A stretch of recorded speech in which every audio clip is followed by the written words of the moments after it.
Welcome back दोस्तों।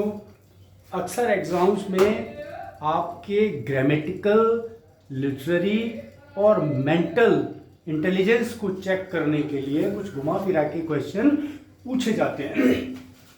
उसी सिलसिले में मैं आपको आज बताने जा रहा हूँ correct use of the word enter.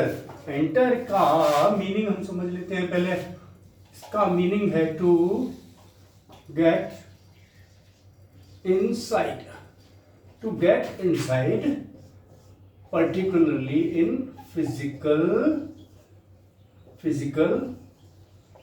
terms,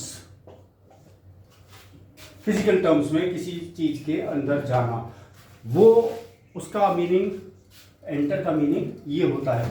तो एंटर इन तो खत्म, एंटर इन नहीं करना, कभी नहीं करना। समझ रहे आप? एंटर का अपने आप में मीनिंग होता है एंटर, किसी चीज के अंदर घुसना। ठीक है, अब बात कर लेते हैं एंटर इनटू की। एंटर इनटू ये एक तरह से एब्स्ट्रैक्ट यूज होता है। क्या होता है जी? एब्स्ट्रैक्ट यूज होता है। जैसे एब्स्ट्रैक्ट नाउन होती है, इंटेलिजेंस है, बिहेवियर है, एटीट्यूड है, पर्सनैलिटी है, ये सब एब्स्ट्रैक्ट नाउन होते हैं। इसी तरह से एब्स्ट्रैक्ट यूज हो जाता है एंटर का। जैसे he entered into the debate. Debate क्या है? डिबेट एक प्रोसेस है। He entered into the election.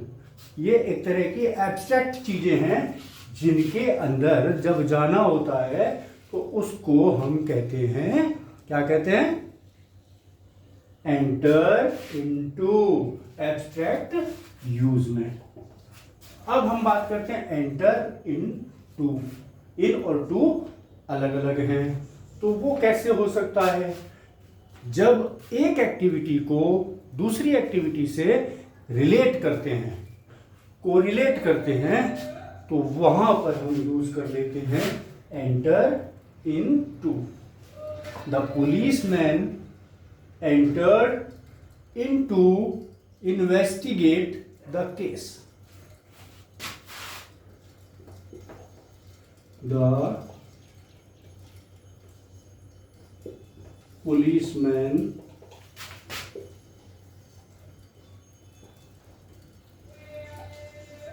entered in to investigate. ठीक है,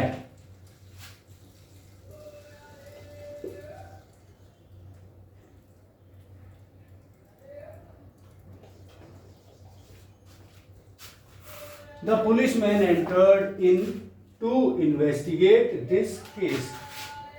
एक एक्शन, दूसरा एक्शन, दोनों आपस में इनका कनेक्शन बिठाने का काम करता है इन और to.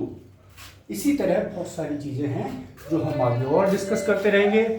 Keep watching, like share subscribe करना नहीं भूलें। थैंक यू वेरी मच, जल्द मिलेंगे।